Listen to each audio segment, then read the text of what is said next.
नमस्कार, मैं आप लोगों के लिए फिर एक नया वीडियो लेके आई हूँ। सो गाइस, जैसा कि आप बहुत सारे ऐसे बच्चे जिन लोगों ने भी 2021 का पीएनएसटी का एग्जाम दिया था, उसके बाद वो रिजल्ट का बहुत ज्यादा वेट कर रहे थे। रिजल्ट आया, देन डीएमई की काउंसलिंग भी हुई। उसके बाद ऐसा हुआ है कि डीएचएस की काउंसलिंग अब तक नहीं आएंगे, जिसमें बहुत ज्यादा चांसेस थे कि डीएचएस की काउंसलिंग होंगी ही, क्योंकि इसके जो सीट्स बताई गई थी वो 570 सीट्स बताई गई थी। पर डीएचएस के द्वारा भी कोई भी अपडेट नहीं दिया गया कि काउंसलिंग कब से स्टार्ट करवाई जाएंगी, वेट करना चाहिए नहीं करना चाहिए, काउंसलिंग होंगी नहीं होंगी, ऐसा कोई अपडेट अब तक नहीं आया है। ठीक है, इसके बाद सबसे आगे हमारा जो 2022 का पीएनएसटी का एग्जाम है, उसका उन्होंने पहले ही रूल बुक रिलीज कर दी थी कि 2022 का भी अपना पीएनएसटी का एग्जाम होने वाला है, जिसकी उन्होंने इंपॉर्टेंट डेट भी बता दी थी, जिसमें 15 फरवरी से आप लोगों के फॉर्म भरना सबमिट हुए थे, जो कि 1 मार्च को खत्म हो गए हैं। ठीक है, यानी कि 1 मार्च तक आप लोगों के फॉर्म फिल हो गए हैं पीएनएसटी 2022 के लिए।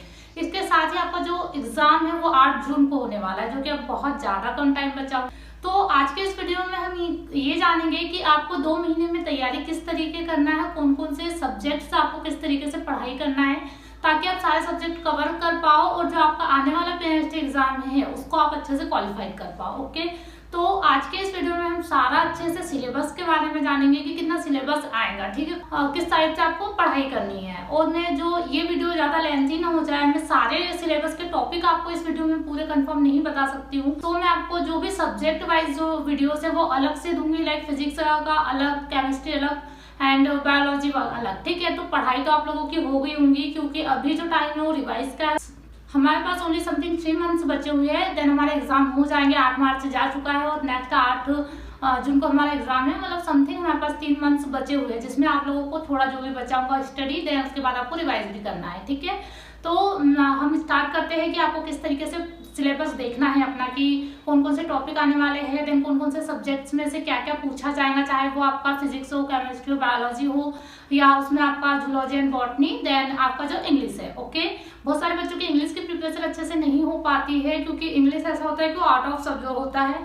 लाइक बायो वाला बच्चा है तो वो ज्यादातर फिजिक्स, केमिस्ट्री और बायोलॉजी पे ही फोकस रखता है। देन इसके बाद जब वो इंग्लिश की बात आती है, जो कि 30 मार्क्स के आते हैं, वो भी उसी के टक्कर का आता है, मतलब बोला जाए तो आप लोगों को वो भी सॉल्व करना आना चाहिए। ठीक है, तो मैं इंग्लिश में आपको बहुत अच्छे से पढ़ाने वाली हूँ, जो कि आपको एक इंग्लिश का अलग से ही बहुत अच्छा वीडियो दूंगी, जिसमें मैं आपको पूरा जितना पूछा जाएगा उतना ही बताऊंगी कि क्या क्या किस तरीके से आता है। तो आप चैनल को जरूर सब्सक्राइब करके रखना। मैं सारा टॉपिक वाइज, सब्जेक्ट वाइज आप लोगों को पूरे वीडियो प्रोवाइड करने वाली हूँ इन 3 मंथ्स में। ओके, सो चैनल पे जुड़ जाओ ताकि आप लोगों की स्टडी और अच्छे से हो पाए। ओके, तो स्टार्ट करते हैं। अगर आप चैनल पे नए हो तो चैनल को सबसे पहले सब्सक्राइब जरूर कर लेना, बेल आइकन दबा देना, ताकि मेरे जो भी आए न्यू अपडेट्स है आप तक पहले पहुंच जाए। सो हम आज के इस वीडियो में सारा सिलेबस की बात करने वाले हैं। तो सिलेबस क्या होता है हमारा, ओनली 5 टॉपिक्स हमसे पूछे जाते हैं, जिसमें होता है फिजिक्स, केमिस्ट्री, बायोलॉजी, जिसमें आपका जूलॉजी एंड बॉटनी बहुत कॉमन होते हैं। इसके बाद आपका नेक्स्ट होता है इंग्लिश। ओके, सो फिजिक्स जो आती है, आपने जैसे ही 10th पास होते हो उसके बाद जो आप सब्जेक्ट चूज करते हो उसमें बायोलॉजी लेते हो 11th से। ठीक है, तो उसमें जब आप बायोलॉजी लेते हो तो उसकी 11th की फिजिक्स, देन आपकी 12th की फिजिक्स दोनों ही आपकी क्लियर होनी चाहिए, क्योंकि ज्यादातर वो 11th की फिजिक्स पूछते हैं, इसके बाद 12th की फिजिक्स से पूछा जाता है। ठीक है, क्योंकि जो बेसिक होती है हमारी 11th की होती है, देन हमारा 12th होता है। ओके, सो ज्यादातर 11th की फिजिक्स से क्वेश्चंस बनते हैं, तो आपको 11th और 12th दोनों बहुत अच्छे से पढ़नी है, जिसके मैं सारे टॉपिक आपको बता दूंगी अभी नेक्स्ट फिजिक्स वाले वीडियो में कि आपको कौन कौन से टॉपिक्स पढ़ने हैं। ठीक है, तो 11th और 12th दोनों बहुत ज्यादा जरूरी है आपको पढ़ना। इसके बाद बात आती है हमारी केमिस्ट्री की। तो केमिस्ट्री में ऑर्गेनिक, इनऑर्गेनिक, देन जितने भी सारे इनके जितने भी लोगों ने अपने लॉ दिए हुए हैं, सारा उनको अच्छे से पढ़ना पड़ता है केमिस्ट्री में, जो कि 11th 12th हमें दोनों पढ़ना है। 11th हमेशा बेसिक होता है, तो 11th को हमें पहले तैयार करना है, क्योंकि ऐसा होता है कि हम 12th जस्ट पढ़े होते हैं। ठीक है, तो जो क्वेश्चन पेपर बनाने वाले होते हैं वो ज्यादातर हमें 12th का नहीं देते, क्योंकि वो तो हमें पता होता है, हमने पढ़ा है, ज्यादा हमें याद भी रहता है, क्योंकि हमें 12th में हम ज्यादा इसलिए पढ़ते हैं क्योंकि हमें टॉप करना होता है, लाइक हमारा परसेंट अच्छा बनना चाहिए 12th में, क्योंकि वो होती है बोर्ड, तो हम 12th बहुत अच्छे से पढ़ते हैं। पर 11th हम अच्छे से नहीं पढ़ते, और हमारी जो 11th के क्वेश्चन, कोई भी कॉम्पिटिटिव एग्जाम हो, किसी से भी रिलेटेड हो, 11th के क्वेश्चन ज्यादा पूछे जाते हैं। सो आपको 11th ज्यादा अच्छे से पढ़नी है। इसके बाद अभी जो हमारा पीएनएसटी का एग्जाम पेपर आया था, क्वेश्चन पेपर, उसमें भी आपने देखा होगा जिनमें बच्चों ने दिए उसमें 11th के क्वेश्चंस भी ज्यादा पूछे गए हैं।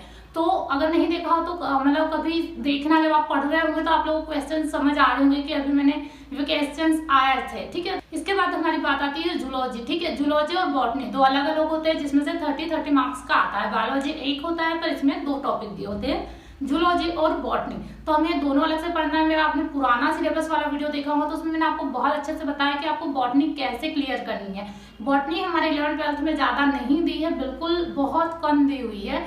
तो आप लोगों को बॉटनी के लिए अलग से बुक परचेस करके पढ़ाई करनी पड़ेगी, क्योंकि बॉटनी के नंबर बहुत ज्यादा इंपॉर्टेंट होते हैं। जूलॉजी भी आप निकाल लो, क्योंकि जो भी बायो लेता है बच्चा उसका जूलॉजी सब्जेक्ट फेवरेट होता है, ठीक है। इसी बेस पे वो पढ़ना पसंद करता है बायोलॉजी को। तो बॉटनी जो सब्जेक्ट है वो थोड़ा सा अलग होता है जूलॉजी के, इसमें सेम होता है पर उसमें हमें किसी और के बारे में पढ़ना पड़ता है, ठीक है।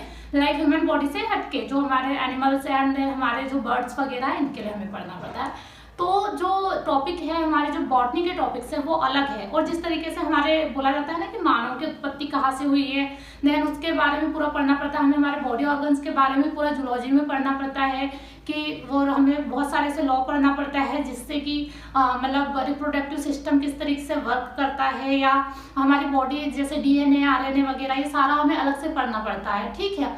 तो इसी तरीके से हमारा जो बॉटनी है उसमें भी हमें अलग से पढ़ना पड़ता है, जो कि थोड़ा अलग है। इसमें सारे जो वर्ग में बांटा गया है, कितने मतलब कितनी क्लासेस में डिवाइड किया गया है, इसीलिए बॉटनी की बुक्स जरूर अलग से परचेस करना। जो कि NCERT से रिलेटेड आप कोई भी बुक परचेस कर लूंगे उसमें सारा डिटेल में दिया रहेगा। मैंने बुक्स का भी आपको बताया है कि आपको NCERT की ही बुक्स लेके पढ़ाई करनी है, क्योंकि उससे ही ज्यादातर पूछा जाता है। अभी जो हमारा कोर्स है वो भी NCERT में कन्वर्ट कर दिया है, पर फिर भी जो अलग से आती है NCERT की बुक जो हमारे स्कूल्स में अवेलेबल नहीं रहती है, हमें उसे अलग से परचेस करना पड़ेगा। वो ही बुक से आप पढ़ाई करोगे तो आप लोगों को क्वालिफाइड होने के चांसेस बहुत ज्यादा रहते हैं, ठीक है। इसके बाद बात आती है आपके इंग्लिश की। तो इंग्लिश ऐसा टॉपिक है जिसमें आप लोगों को ओनली टेंस नहीं आता है। इंग्लिश में 30 मार्क्स के क्वेश्चन में ओनली टेंस नहीं पूछा जाता, उसमें ऐसे बहुत सारी चीजें हैं जो आपसे पूछी जाती है, जो कि हम 11th में भी नहीं पढ़ते हैं और हम 10th में भी नहीं पढ़ते हैं। हम 11th और 12th सिर्फ पास होने के लिए, अच्छा परसेंट बनाने के लिए ही इंग्लिश पढ़ते हैं, उस पर हम ज़्यादा ध्यान नहीं देते। पर जो ग्रामर जब कॉम्पिटिटिव एग्जाम में जब हमसे ग्रामर पूछी जाती है इंग्लिश की तो नहीं बनती है, किसी से भी नहीं बनती है। हम सिर्फ वॉइस एंड हमारे जो टेंस है, देन इसके बाद हमारे जो मॉडल्स है एंड जो भी हमारे एप्लीकेशन ऐसे के बल पे हम हमारे 11th और 12th अच्छे से क्लियर कर लेते हैं।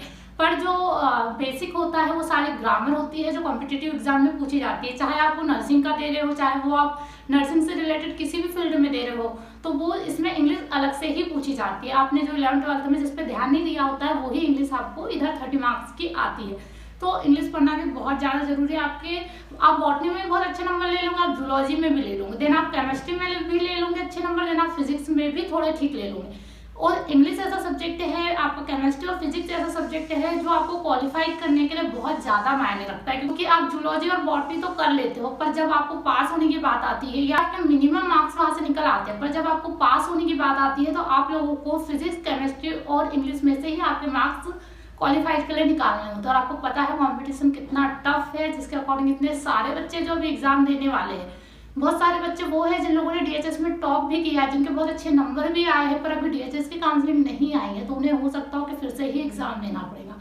तो कंपटीशन और ज़्यादा टफ है। जो भी बच्चे अभी फ्रेशर्स आएंगे, एग्जाम देंगे, देन आप लोग तो हो ही अभी, तो इस तरीके से जो कंपटीशन है और जो आप लोगों के एग्जाम देने वाले जो बच्चे हो बहुत ज़्यादा क्वान्टिटी में रहेंगे, कॉलेजेस बहुत कम है, सीट्स बहुत कम है, तो इसके अकॉर्डिंग आपको पढ़ाई भी बहुत अच्छे से करना पड़ेगा, तो ही आपको कॉलेज मिल पाएगा। ओके, इस बार किसी तरह का कोई प्रॉब्लम नहीं आएंगे। DHS की भी बकायदा काउंसलिंग होने वाली है, देन DME की भी बकायदा काउंसलिंग होने वाली है। हमारे पास DHS की जो सीट से है 1050 सीट से है, और हमारे पास जो DME की सीट से है 810 सीट से। इसमें कुछ भी कम ज्यादा नहीं होने वाला है, इवन बढ़ सकती है पर कम नहीं होगी। तो इस बार आप लोगों के पास बहुत अच्छा चांस है कि आप लोग क्वालिफाइड हो ही जाओगे। पिछली बार ऐसा था कि हमारे पास समथिंग 765 या 74 कुछ सीट्स थी DME की, जिसपे अभी काउंसलिंग हुई है। मतलब 700 बहुत कम होता है आंकड़ा, और दिया इतने सारे बच्चों ने था एग्जाम। सो इस बार थोड़ी ज्यादा सीट से है, हमारे पास समथिंग 1860 सीट से है। तो आप लोग इन सीट्स के लिए अच्छे से पढ़ाई करें, जो भी अच्छे से पढ़ाई करेंगे उसका वो कंफर्म है कि होगा। तो ओके, सो जो सिलेबस आता है वो 30 मार्क्स का 150 क्वेश्चन बन के आते हैं। इसमें नेगेटिव मार्किंग है नहीं, पहले भी बता चुकी हूँ, तो कोई प्रॉब्लम नहीं है, आप सारे क्वेश्चन अटेम्प्ट करके आना।